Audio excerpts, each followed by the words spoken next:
Your man out of Japan, Jay Contra here, and we are now in the top 15 of 22 of my favorite Switch games. We begin with Cinemora, the EX version. This is the only version that I've played, and I've said it on this channel before, but I am not the biggest fan of horizontally scrolling shooters. However, Cinemora, I think, is very intriguing because it takes a new spin on the shooting genre, which we don't often see. Integrating the fact that you don't have to worry about a health bar or dying when you get hit once. Instead, time is the main factor, which I think opens up the possibilities, especially for someone who's not good at video games like me, to actually enjoy the game. And it doesn't make it a breeze. It's not a walk in the park. There is some challenge to this game. However, I think you will enjoy it a lot more than, say, perhaps some of the more punishing shooters that are on the Switch or for other consoles that have come out recently. It integrates a little bit of bullet hell into it, which I think could be scary for someone like me who can't deal with all of the bullets rushing past you. But because it has the slowdown or the time shift phase, whatever option to it, and you can only do it a limited amount to be able to slow down time and be able to dodge past those rapidly moving bullets. That, I think, makes the game a whole lot cooler. It's got one of those grim storylines that I think shooters should often have, like sort of like Donpachi. So it's got a lot in it, and I really enjoyed this game, and that's why I'm putting it at number 15. At number 14 is one of my favorite games ever. It's one of my favorite games for the Sega Saturn, and it's a little low on the list. It's Panda Dragoon, the remake that came out for the Switch. The reason I kind of put it a little bit low on this list is because while Panda Dragoon is an amazing game in and of itself, and I think still, even to this day, in this form, holds up as a great game with a rail shooter that you've got the combination of being able to fire rapid shots, and then you've got the homing, although let's be honest, most of the time you're going to be using the homing feature on this game anyways. I would say it's a little bit lower on this list because the loading times actually seem to be even longer than the original Sega Saturn version. And the graphics, while I think good, if this is your first experience with Panda Dragoon, you're probably not going to notice it. I feel like there was a mysterious quality. I feel like what they did with the original Sega Saturn version was they actually had to put a lot more mist in the background in order to deal with the limited capabilities of the Sega Saturn of the time. That mist, that mysteriousness to the game, I think added a bit to its mystique, its appeal. Whereas when you don't have that, when you can actually see everything in the game, it just doesn't hit the same way for me. Now that we're, almost, 16 years later. Great game, don't get me wrong, but I maybe would have expected a little bit extra. And I think it actually, considering that it's pretty much, Panda Dragoon and Panda Dragoon Vi, they're not that different ultimately. I kind of actually wish they'd had both games on this. 13 may be an unlucky number, but what is a great game is the Capcom beat 'em up bundle, belt scrolling collection, whichever way you prefer. It has some of the best action arcade games you will ever play. Actually, reading it off the back here, what do you get? You get Final Fight. So good. King of Dragons has Yoko Shimomura music, which I think puts it really high on my list, although the gameplay is all right. Captain Commando, probably the game, the VIP of this collection, really good. Knights of the Round, it's fine, it's a King Arthur beat 'em up, whatever, it's okay. Tenchi Okurao 2, Warriors of Fate, amazing Romance of the Three Kingdoms style, side-scrolling beat 'em up, fantastic, just played the PlayStation version, had a lot of fun with that.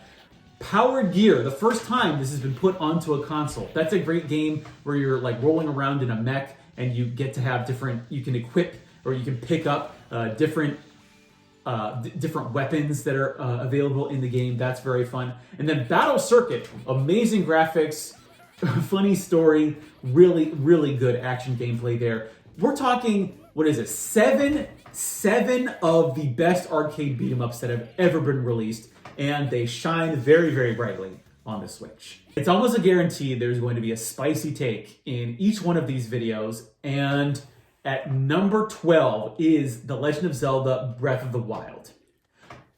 It's in the mid-range of this list.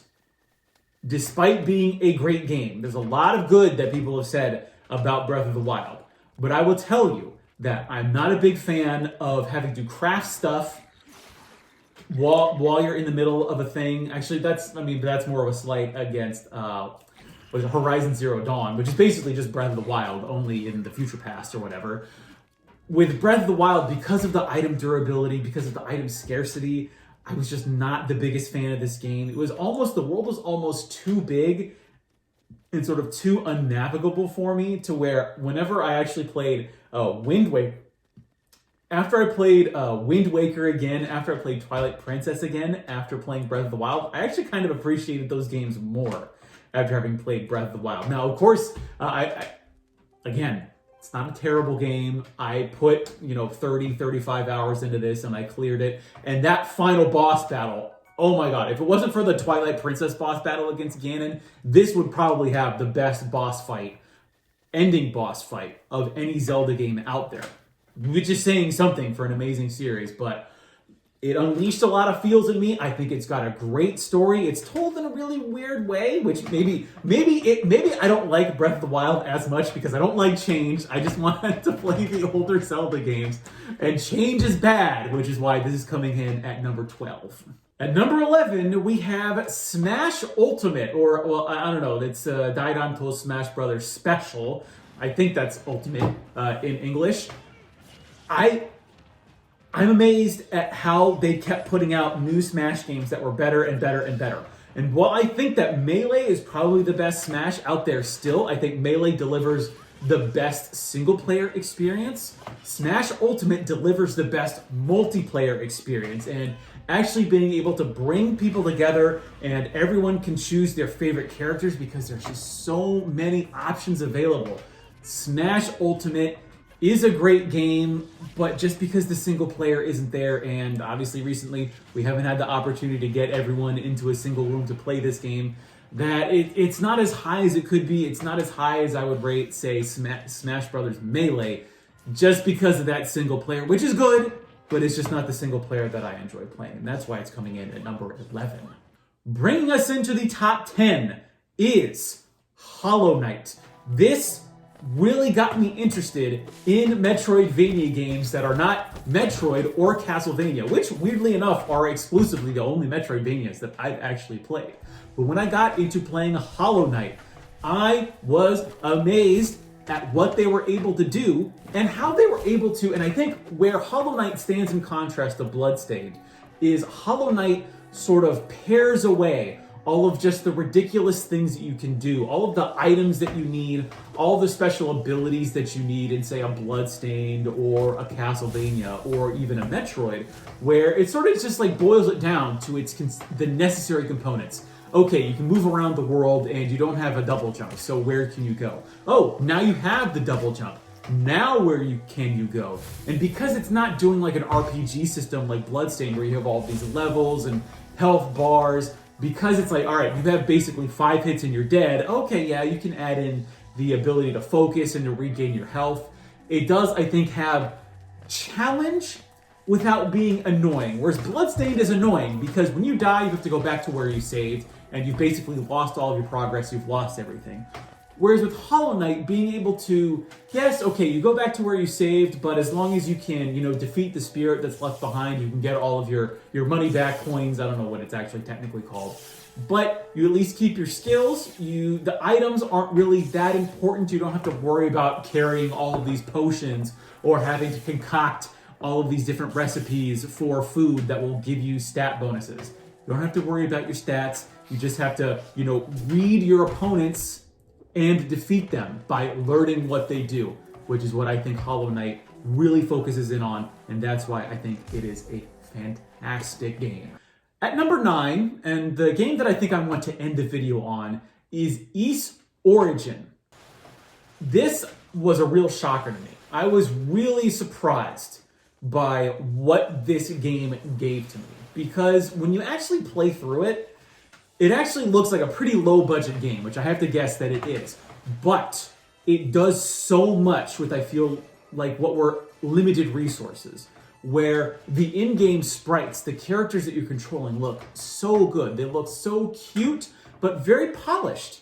And the enemies while yes, the enemies have all of their different quirks to them, I will say that while the game itself, 99% of the game is not that difficult, the bosses I feel like maybe are a little bit too difficult. I feel like you kind of like, you walk through the game, you have a fun time destroying all the enemies, leveling up, finding the equipment that you need and leveling that equipment up. But then you get to the bosses and it's just like, oh boy, are you really in for a slugfest with some of these bosses? To the point where there was actually the lava boss that I got to, I just couldn't deal with it. I'm like, this is gonna take like an hour to beat. Like we're talking like Shadows of the Colossus level of effort you have to put into defeating this boss that I was like, I just can't take it anymore. Otherwise, there's a lot of great gameplay in here. This really, I think, does a service to the modern action RPG. And so if you haven't played it yet, I can highly recommend Ys Origin. We're really getting into the good stuff. I think there's a lot of amazing games from what I just showed everyone. You've got arcade collections, you've got action RPGs, you've got Metroidvanias. The Switch has so much to offer that I'm actually, just even without thinking about it, a lot of these games I'm just picking up because I'm interested in them, not because I'm consciously collecting for the Switch, but I'm just amazed at what you can find for the Switch out there that even more so than I say the PS4 or the PS5 or the Xbox One, the Switch has so many options for it that I'm amazed I have picked up this many games for the Switch. Thanks for watching and mahalo.